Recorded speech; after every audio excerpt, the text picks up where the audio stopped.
Friends नमस्कार, मेरे किसान भाई, पशुपालक भाई, डेयरी फार्मर्स, आप सबका स्वागत है मेरे चैनल ओनली सॉल्यूशन पशु उपचार में। आज हम वीडियो में बात करेंगे कि गाय भैंस का अगर गोबर रुक जाता है, भेड़ बकरी वगैरह का अगर गोबर नहीं करता है तो हम कैसे इसका इलाज करें। और हम इस वीडियो में देसी इलाज के बारे में भी बात करेंगे और देसी इलाज के साथ साथ हम एलोपैथिक इलाज भी क्या कर सकते हैं और इस बारे में भी हम बात करेंगे। सबसे पहले हम लोग इस वीडियो में जान लेते हैं कि गाय भैंस का आखिर गोबर रुकता क्यों है। अगर हम कारण को समझेंगे तो हम इलाज भी बहुत अच्छे से कर पाएंगे। ज़्यादातर जो समस्या होती है गाय भैंस के जो छोटे बच्चे होते हैं 3 महीने से लेके 1.5 साल 2 साल तक की उम्र के बच्चों में ये प्रॉब्लम होती है। उनमें क्या होता है कि 2-2 3-3 दिन तक वो गोबर करता नहीं है और उनका पेट अधिकतर खराब ही रहता है।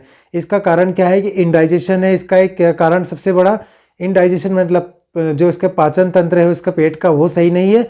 दूसरा कारण ये होता है कि पानी है वो कम पीने की वजह से भी ऐसा होता है। तीसरा कारण होता है पेट में कीड़ों की वजह से।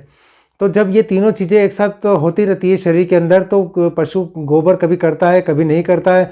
और गोबर जब नहीं करता है तो उसका पेट फूला फूला रहता है। मैंने अपने प्रैक्टिस लाइफ में देखा है कि जो छोटे पाड़ी होती है, जो बफेलो काफ होती है, ये जो केड़ी होती है तो उनका पेट अक्सर फूला फूला रहता है। तो वो किसान बंधु जो किसान भाई है मुझे फ़ोन करते हैं पशुपालक भाई कि सर ये जो पाड़ी है दूध निकालते समय जब उसको छोड़ते हैं तो वो ना तो दूध पीती नहीं है और चुपचाप खड़ी रह जाती है। और उसके पेट को जब मैं जाता हूँ वहाँ पर देखने तो उसका पेट है ना फूला फूला रहता है, वहाँ पर आफरे जैसा महसूस होता है। तो वो यही कारण है पेट की गड़बड़ी जो होती है इंडाइजेशन की वजह से ये समस्या होती है। और अब इसका इलाज क्या करें, पहले मैं आपको एक छोटे बच्चे का इलाज बता देता हूँ, फिर बड़े जानवरों की तरफ हम बात करेंगे। तो छोटे बच्चों में आप सबसे अच्छा एक काम कर सकते हैं कि जो मीठा सोडा जो आता है घर में, हम जो दाल बाफले बाटी में उपयोग करते हैं मीठा सोडा यानी कि सोडियम बाइकार्बोनेट, उस सोडे को क्या कीजिए, अगर आपके पास 3 महीने की छोटी केड़ी या पाड़ी है या साल 1.5 साल की, तो कम से कम 30 ग्राम जितना मीठा सोडा कुनकुने पानी में घोलिए, आधा गिलास से थोड़ा कम पानी में, और उसको पिला दीजिए। कम से कम दिन में 2 बार 3 बार पिलाइए। एक काम ये कर सकते हैं ताकि उससे क्या होगा कि पेट उसका थोड़ा काफ़ी हद तक हल्का भी हो जाएगा और वो गोबर भी करने लग जाएगी। इसके साथ दूसरा इलाज आप ये कर सकते हैं कि गुड़ लीजिए, कम से कम 50 से 60 ग्राम गुड़ लीजिए, उसको पानी में थोड़ा सा उसको बारीक काट चूरा करके उसको हल्के गर्म पानी में घोल लीजिए। घोलने के बाद उसमें थोड़ी सी हींग डाल दीजिए, कम से कम 5 से 7 ग्राम जितनी हींग डालिए और आधा गिलास जितना पानी का घोल बना के उसको आप पिला दीजिए। ये हो गए इसके देसी इलाज। इसके बाद आप एक काम और कर सकते हैं, हिमालय बत्तीसा का जो नॉर्मल पाउच आता है मेडिकल पर आसानी से मिल जाएगा, तो आप उस पाउच को भी 50 ग्राम जितना गुनगुने पानी में घोल के उसको पिला देंगे तो आप उसका दूसरे दिन से या शाम तक ही उसका गोबर करने लगेगी। छोटे बच्चों की मैं बात कर रहा हूँ। देसी इलाज में मैंने आपको ये सारी चीज़ें बता दी है। मीठा सोडा दे सकते हैं, मीठा सोडा के साथ आप दे सकते हैं ये अपना गुड़ और हींग दे सकते हैं, और ये मैंने आपको चीज़ें बता दी। अब बात करते हैं बड़े जानवरों की। गाय और भैंस में अधिकतर ये समस्या होती है, खास करके मैंने भैंसों में समस्या देखी है। हमारे यहाँ पर एमपी में चोकिंग होती है, काफ़ी ज़बरदस्त होती है, और अगर इसका सही इलाज नहीं मिल पाता है तो वो भैंस कम से कम 10 से 15 दिन में उसकी मौत भी हो जाती है। चोकिंग का मतलब ये होता है, हमारे यहाँ पर हो गया है आजकल कि भैंस का गोबर नहीं करना।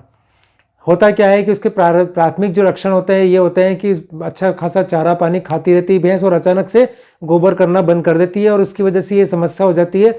और ये हमारे यहाँ पर इसका जो मेन कारण है सोयाबीन का जो शुक्ला होता है, उस शुक्ले के अंदर बारीक बारीक रेशे होते हैं फाइबर जैसे, जिसे उसको हम फम्मी बोलते हैं। वो रुई जैसे ऐसे रेशे होते हैं जो धीरे धीरे धीरे शरीर के अंदर पेट में आंत में आके जमते रहते। जैसे हम कोई पाइपलाइन होती है और चौक हो जाती है, वैसे ही वो छोटे हाथ में आके वो फंस जाते हैं और वहाँ से उसका ना तो बागोल करना, गोबर करना, सब कुछ बंद हो जाता है। तो ये एक बड़ी खतरनाक समस्या है हमारे यहाँ मालवा में। चोकिंग वाली भैंसों के अंदर ये अधिकतर ये समस्या देखी जाती है। अगर हम मध्य प्रदेश से बाहर की बात करें तो बाहर के क्षेत्रों में भी ये काफ़ी हद तक ये समस्या है भैंसों के अंदर। खास करके गायों में थोड़ी ये समस्या काफ़ी हद तक कम है, चोकिंग या गोबर का नहीं करना। और गायों में अगर ऐसी प्रॉब्लम होती भी है तो वो बहुत आसानी से जल्दी ठीक हो जाती है।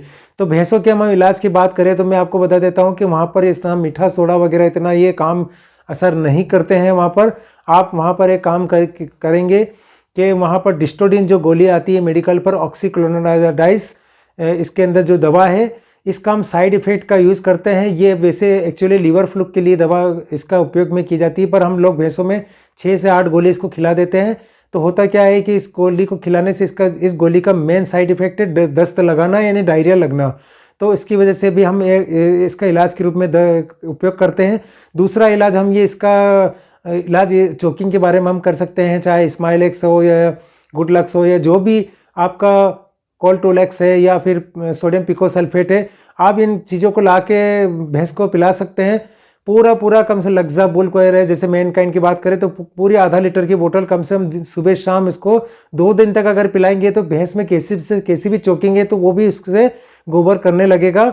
इसके साथ हम एक इलाज और करते हैं, साथ में लीवर एक्सट्रैक्ट यानी कि लीवर टॉनिक देते हैं साथ में, चाहे ब्रोटोन हो चाहे कोई भी लीवर टॉनिक हो चाहे लिवोफेरॉल हो।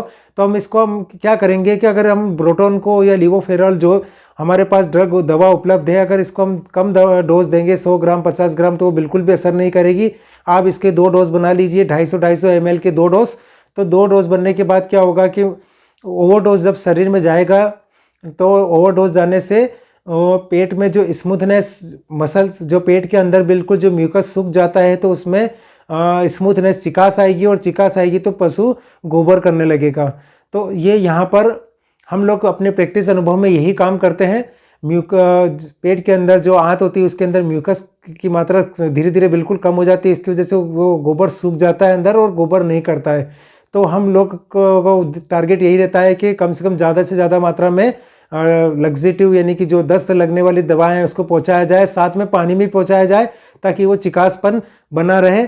एक बार अगर आपके पशु ने गोबर करना चालू कर दिया, चाहे भैंस हो चाहे गाय हो, तो उसका खाना पीना बिल्कुल दूसरे तीसरे दिन से चालू हो जाएगा। उसमें कोई ऐसी बड़ी बात नहीं है कि अब वो खाना खाए, मतलब उसका जो खाना बंद है कि चालू वो मैटर नहीं करता है, वो तो खाने लग जाएगा दूसरे तीसरे दिन से पेट हल्का होने पर। अब हम बात कर लेते हैं कि जो बकरियां होती है, भेड़ बकरियों की बात करें तो उसके अंदर भी एक नॉर्मल समस्या यही होती है। तो भेड़ बकरियों में ज़्यादा इसमें इतनी टेंशन लेने की ज़रूरत नहीं होती है। उसके अंदर आप मीठा सोडा है, चाहे हींग है, चाहे आप हिमालय 32 अगर 20 से 30 ग्राम जितना भी देंगे तो उन बकरी 1 या 2 डोज में ही वो ठीक हो जाती है, क्योंकि वो छोटे पशु और उनका जो डाइजेस्टिव सिस्टम होता है वो बहुत ही थोड़ा गाय और भैंस की अपेक्षा थोड़ा फास्ट होता है, तो वो जल्दी वर्क करता है। तो मैंने आपको ये इस वीडियो में बताया है कि भैंस और गाय अगर गोबर ना करे तो आप इन चीज़ों का इस्तेमाल जरूर करें। और एक चीज़ की और सावधानी मैं आप सभी पशुपालक भाई, किसान भाई, डेयरी फार्मर्स को आप सभी को बताना चाहूँगा कि आप आपके पशु के जो भोजन होता है उसके खाद्य पदार्थ उसमें डेली मीठा सोडा जो उसको कम से कम 50 ग्राम प्रतिदिन देना चाहिए, ताकि आपको पेट से संबंधित किसी भी प्रकार की बीमारी नहीं होगी, चाहे गाय हो चाहे भैंस हो।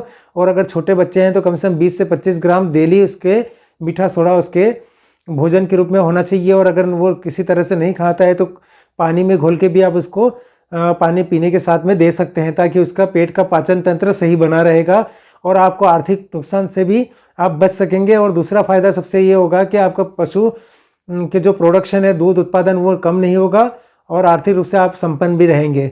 तो मेरा वीडियो आपको अगर अच्छा लगे लाइक कीजिएगा, शेयर कीजिएगा और मेरे चैनल को ज़रूर सब्सक्राइब कीजिएगा। ज़्यादा से ज़्यादा शेयर कीजिएगा ताकि ज़्यादा से ज़्यादा पशुपालक किसान भाई को अधिक से अधिक जानकारी मिल सके, नॉलेज मिल सके। वीडियो देखने के लिए आप सभी का धन्यवाद।